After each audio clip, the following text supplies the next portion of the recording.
So yan, ito na guys ang ating perfect Valenciana. Wow, perfect.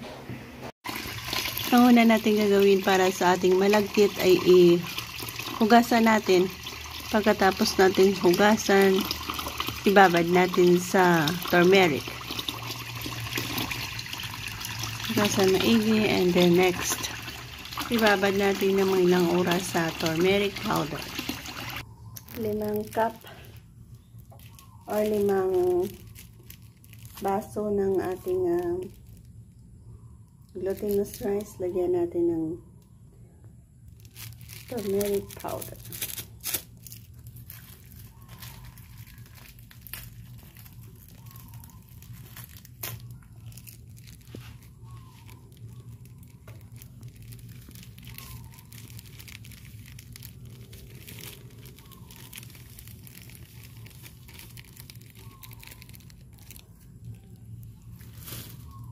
And then, haluin ulit natin. Gamit ang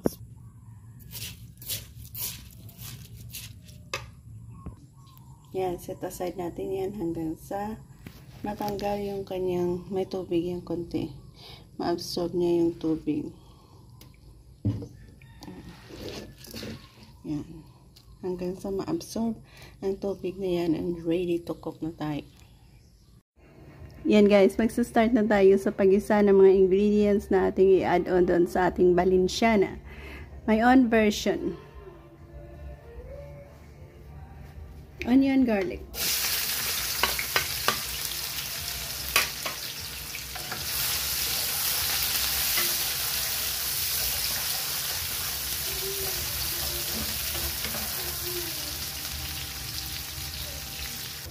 Ito yung ating mix sa pork and chicken na na-marinate na natin sa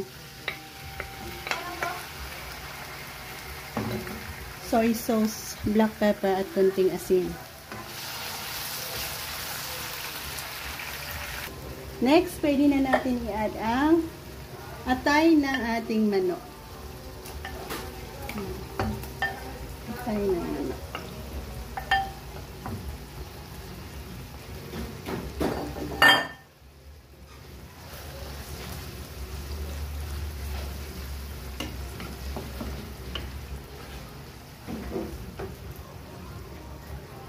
I-add na rin natin ang ating hipon.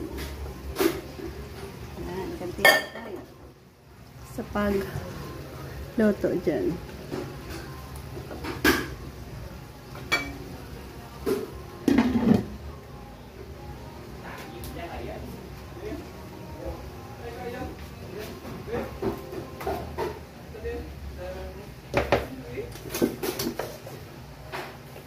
Para sa saktong sukat ng ating tubig ni add on doon sa ating ginigisa, kailangan nating sukatin ang ating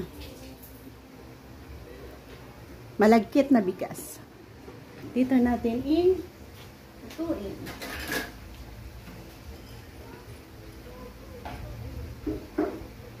Isa. Dalawa. Kung ilang scoop yan, ganoon din ang ating tubig na ilalagay. 3.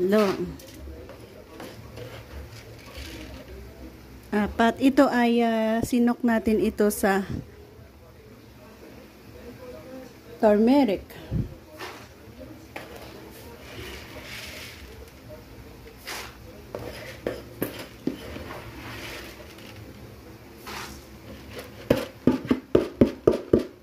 Ayan. So, ganun din kadami ang tubig na ating i-add on dyan. So, dito na rin na natin ilagay.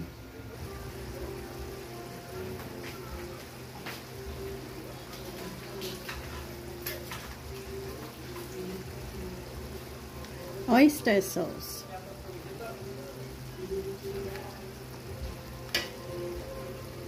Asin.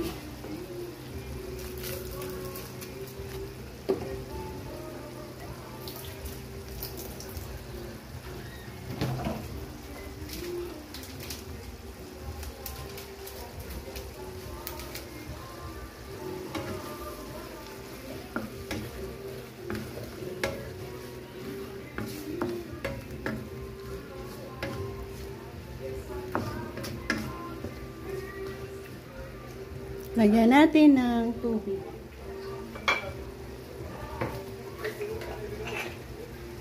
Tubig na atin ang natakal kanina.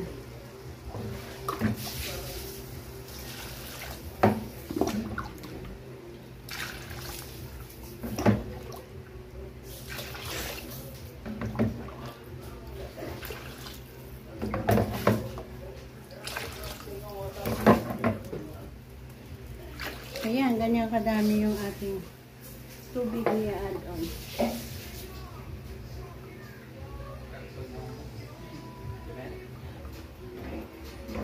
Pwede na natin ilagay dito sa ating kanin.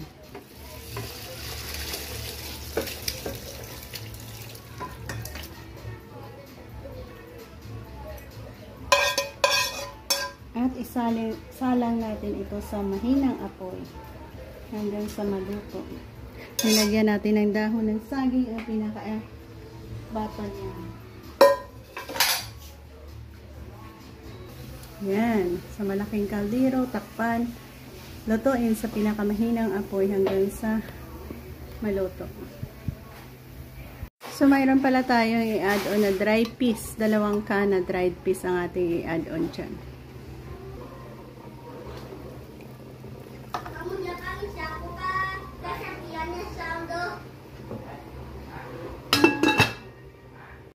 Ayan, pag kumulo na, i-add na natin ang ating pasas at bell pepper.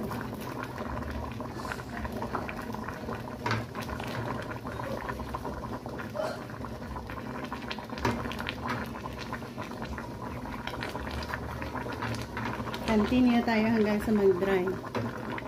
Ayan, ang ating valenciana na masarap.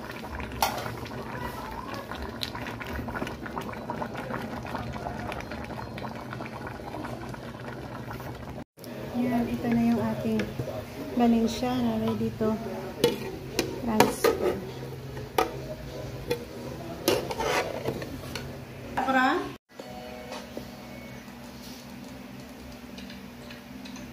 So yan, ito na guys ang ating perfect valenciana. Wow, perfect.